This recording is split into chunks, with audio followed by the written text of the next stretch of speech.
And we're live. Hey guys, hey. It is the next episode of Making Money Moves. I am your host, Aaliyah, of course. Thank you guys for tuning in. Thank you to the people that have already started to subscribe to my pages.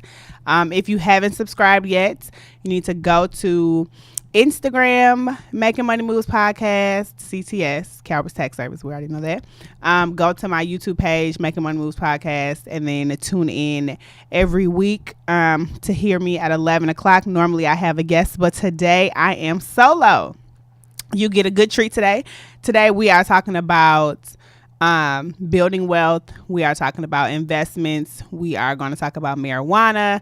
We are also going to talk about your relationship with money. Okay, so let's get started. So every week I give you something that we talked about last week. So last week we talked about investing in yourself and retirement. So when we talked about retirement, we talked retirement for entrepreneurs. We talked about the 401, the solo 401k. I don't think I mentioned that there's a simple IRA and there is a SEP IRA for the both of for entrepreneurs. And with the SEP IRA, you can put in 25%, or you can put it up to $54,000 of your money for the year. So it just kind of depends on what money you have to be able to put away, what you do have, what you don't have, how much you can give. Okay, so I would suggest that if you can give something, that you do put something away, because you do know you have the option to give up to $54,000. With a regular traditional IRA, you can only give $5,500 unless you're over a certain age, and then you can add $1,000. So that is an option for you. The solo 401k also is a good plan. It gives you can give up to 25% of your compensation for that as well. But if you have employees, you also can give an additional $18,000 for compensation for your employees, which ultimately you put in more than the $54,000, depending on how much money you have made. So that is also another option for you. And then we have the simple IRA, which, may be something that, depending on your income, you may want to look into. That gives you an option of but you're only able to add $12,500 to that. So it kind of depends on where your money is and what works for you in the company that you have built or that you are trying to build. If you have a bigger plan, I guess, for yourself, and you want your money, you want to eventually be $500,000, $1 million person, you might want to invest you might want to get a different plan that you can add more money later on. Okay. So now, last week, we talked about retirement with Keisha Irving from Keisha Creation. Shout out to Keisha. And we also talked about investing in yourself. So, when you hear people talk about investing in yourself, we are talking about, it's not just financially, okay? It's also the people that you surround yourself with. I have a dynamic circle of people that I surround myself with that help me to elevate me, basically to level up, to get to the next level where I'm trying to go. They also push me, to do better, to step outside the box, to try something different, is what they do.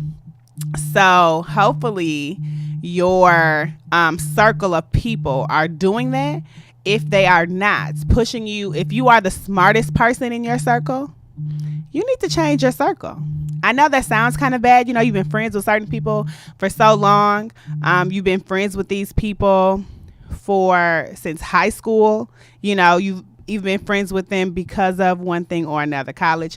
But if you are the smartest person in your circle, you need to change your circle. If you're the 5 people that you are with the most, if those 5 people are stagnant, like in the same position, you're trying to do something and people are always negative towards you, or they're always telling you that you're doing too much, those are not the right people you need to be around. Okay. Like, I have so many different things that I'm trying to do. I want to be like Nike. Okay, you know how you see Nike everywhere and it's just do it. And Nike is, you see Nike in London, you see Nike in China, you see every Nike commercial, you see a Pepsi, you see Nike everywhere.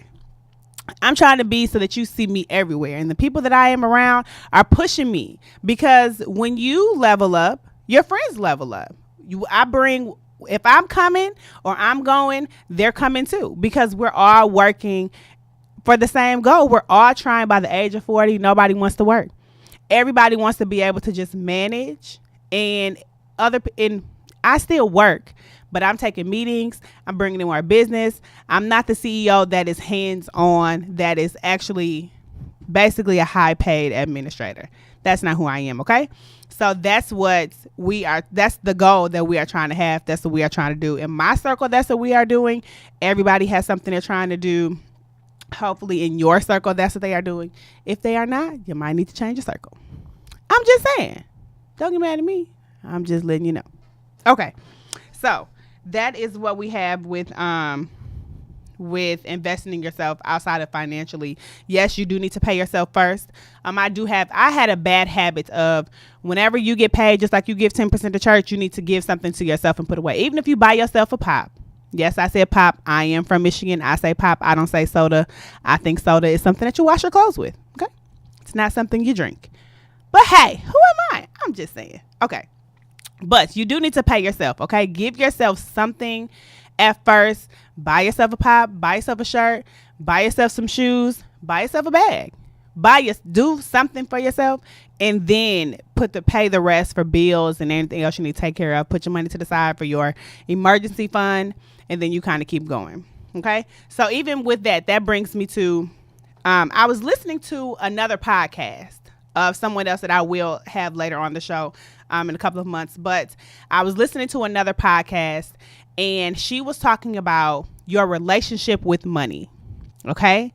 Which some people, your relationship with money is very toxic. I don't know if people realize the relationship that you have and where your relationship started with money. It was interesting because in the podcast, she mentioned, in the beginning, when you were young, your parents, some of us before caller ID, with caller ID, would say, who is that? It's a bill collector. Don't answer. Or who is that? Somebody wants something. Don't answer. Somebody knocking on your door because they want to rake some leaves. Somebody wants some money. Don't answer. That was, for some people in their household, that is what you had when it came to your introduction to money. Versus my introduction to money, when I think about think about growing up and money coming here or there, my introduction to money was my dad asking me if I wanted an allowance. Okay. Now, mind you, I was the candy lady in elementary.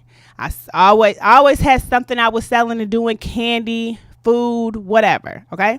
So my dad asked, do you want an allowance? Okay. I can give you an allowance every week or every 2 weeks. You can take this money. You can do what you want to do with it, and you can keep going. Right? I said, no, I don't want an allowance, because that means if you give me this $20 a week or $20 every 2 weeks, that means whatever I'm going to spend, I have to spend it out of my money. And then once I'm done, you're not going to give me any more money until I get an allowance. I figured out a long time ago that was not for me. So I was like, no, I don't want an allowance. I get more money if I just ask you every time I need some money versus you give me an allowance and then I have to budget and spend it on my own. Right?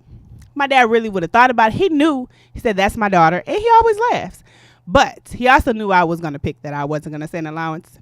I probably should have had an allowance, because then I probably would have been able to budget a little better in my life. But that's neither here nor there. It doesn't matter. I'm figuring it out now as I go, right? Okay. So your relationship, why I say this, your relationship with money, a lot of people think, let me go back. The article that I just posted up about money, your relationship with money, there's a quiz that you can take on this article that you go through. It asks you questions. I think it's like 10, 15 questions. It asks you these questions about in different situations and different circumstances, what you can do with this. What would you do with this amount of money? And then it tells you what your spending habits are. It basically tells you your primary goal when you have money, what it's for. Because at the end of the day, money does a lot of things. Okay. Money definitely does a lot of things. Kanye, I know we're not really the, biggest Kanye fans right now, but Kanye said money ain't everything, but having it is, which if you think about it, it is true. Like, money isn't everything, but if you don't have it, it's a lot of stuff you cannot do, and if you have it, people think when you have money, you have less problems, and that's not the case. Money kind of brings more things. Like, when you have money, it brings more bills because you spend more. I had to learn. I had a hard pill. At some point these pills you have to swallow, and you have to know, like, okay, I'll never do this again, and this is what won't happen. You have to know these things. I had a hard pill to swallow one time with some money. Like, I have gotten paid probably my first year or so doing taxes. And, when you've never had money, like, okay, we used to think $20 was a lot, right? We thought $100 was a lot. Well, you had $100, you can do this, this, and that. Then it got to the point where if you break $100, it's just like $20, right? And then, we got to college and we were getting refund checks. So you were getting refund checks, and you were getting a couple $1,000s. We thought it was a lot, but now getting a couple $1,000 is like getting a couple $100. And once you break and pay 2 bills, it's kind of gone, right? So first year or so doing taxes, I have made a couple dollars, and, not really understanding and knowing how to budget, regardless that I'm in finance or whatever. It doesn't, once you get it in your pocket and get it in your hand, it's a different situation. Okay. So once I had this money that was just in my account, then I was like, okay, I want this. I want that. I could pay this bill. I pay these bills, but then I'm still spending money. So by the time October gets here, you kind of like, what did you do? You don't have anything to show for all this money you just spent. So now you have to do what? Go back and get a job somewhere, because you still got rent and bills to pay for the next couple of months. So I kind of feel like, it's a learning process, and my relationship with money hasn't been bad, but it hasn't always been easy. So when I ask you about your relationship with money, is money your motivator? Okay, that's really what it comes down to. Is money your motivator? Money motivates a lot of things, but when it comes to building wealth, when it comes to trying to make sure that the next generation is taken care of, for me, it's not about money. Well, money is a motivator, but it's not my only motivator. Because if money is your only motivator, you need to look a little deeper than that, because that doesn't get you where you need to go if that's the only thing that's driving you to do something. Personally, I'll just say that personally. So for me, being able to live how I want to live, financially free, but to be able to build so that the next generation of my kids, so that they're already set up, so that that they're not trying to figure out how to do these things or where to put these things in place. They're already done for them. They're already put in place. You are kind of falling in line of stuff that we have set up for you. Our parents and the generations before them didn't necessarily do that for us. So the way that they look at things and the way that we look at things now is different.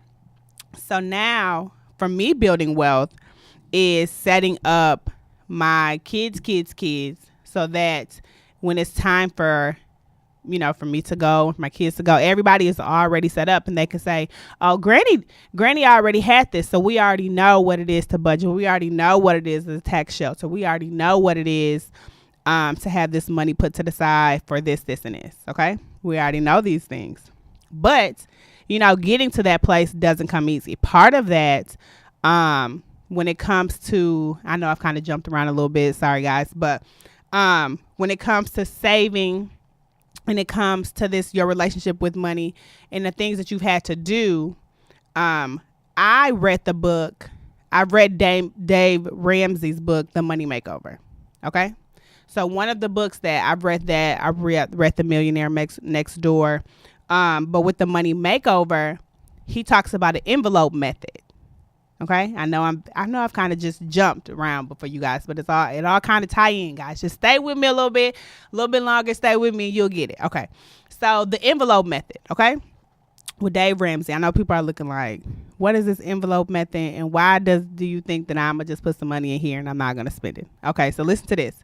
You know, when we talk about money and we talk about things that you're doing with it and you being wise with your money and you're saving it and what you're trying to build, the envelope method, I've done it. Only reason I'll talk about it is because what it does is it makes you sit back and look and see what you're really spending, how much you're really spending, and what are you trying to do.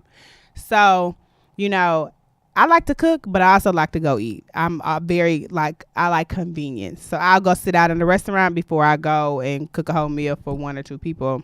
It's just easier.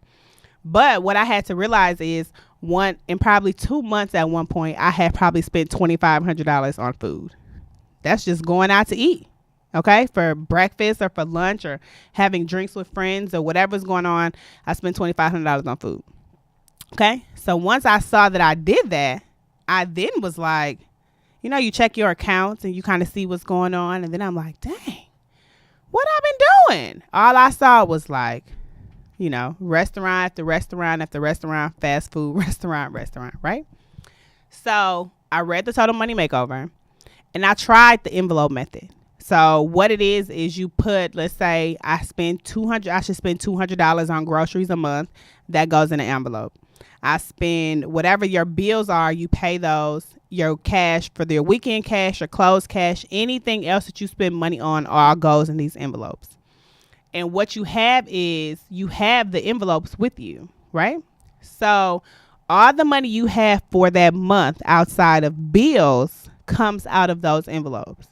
So if you have money for the weekend, let's say you got $200 for groceries. Let's say you got $150 for a weekend for the month. So you going out, you spending money. Let's say you got $150, but let's say you spent $100 the first weekend. Well, you got $50 for the next 3. Okay. So what happens is only money you have are in these envelopes. So once the money is gone in the envelopes, that's all you have. There's not, let me go back and replenish. It's none of that. It makes you stick to something. So then you really see the excess of money that you're spending that you don't really have to spend, or the things that you want just because you don't necessarily need. It's forcing you to do these things with this money in this envelope. Okay. So if you haven't tried it or you're trying to figure out another way to save, this is a good way to see how much you're really spending, what you really need, and then the access could go in a savings account. Another tip I probably have is to live below your means. You know, if you know it's going to cost, to live below your means. So one thing that I did was I sat down and I did a budget for myself for the year. I did all of my bills for the month, how much everything was for the month. I sat down to see from car note to car insurance. Lord, so I get rid of this car note. Jesus, it's almost over. Okay. It's almost over. Okay. So I did car note, car insurance, water bill, light bill, how much food I spend, right? I did all that for the month. And then obviously I multiplied it by 12 to see how much I spend for what I need for the year in just essentials. And that number, you know, when you look and see how much money you really need for the year to live, that number sometimes it's like, dang, well, what do I do what have I been doing with my life is what you look and see. That's what I looked at. Like, if this is all I need to live, what am I doing? I think I'm crazy is what I kind of feel like, that I'm been just throwing away money sometimes, because once you see what you really have to live off of, it's crazy. Okay. It's crazy. So that is, but I say that to say, if you try to live, you know, within, not just within your under your means. If you try to live under what you really have, then that does help when it comes to saving money and being able to put money up. Okay. So I know I have jumped. I know I started with the retirement and investments. And then I talked about the relationship with money. I went to building wealth. And then I came back to the relationship with money. I know. I'm sorry, guys. I'm talking to myself today. Okay. I don't have anybody next to me. I can't bounce ideas off people to make sure we kind of stay, back with this. So just, if you have any questions, though, I do have Instagram Live open. Facebook Live is open. Both pages on Instagram and Facebook. So you can ask me questions if you have any questions about investments, or if you have some questions about anything that I've said already. You can go ahead and ask me a question on Facebook, because I can really see Facebook. Instagram and stuff is kind of small, so I can't necessarily see that. But if you do have a question, let me know. Okay. So we talked about, okay. So now let's get to building wealth. Okay. Let's focus. Let's stay focused, Aaliyah. Okay. So building wealth. I do have a couple articles about building wealth. One of them let's talk about what is wealth. Okay. So wealth means all the things that have monetary or exchange for value. Okay. It's a great quantity of store of money, valuable possessions, or property. So wealth, basically, the freedom isn't just financial. Okay. The true wealth is more than just money. At the end of the day, peace of mind to me is worth so much more than money. Peace of mind. The fact that my phone rings, I'll answer it because I paid all my bills, or I don't have any debt, or my family is okay, or we are about to take a vacation together and I funded the vacation, or we have tax shelters and they're set up, or we have stocks and we can pull money from, or we have CDs that are, collecting interest.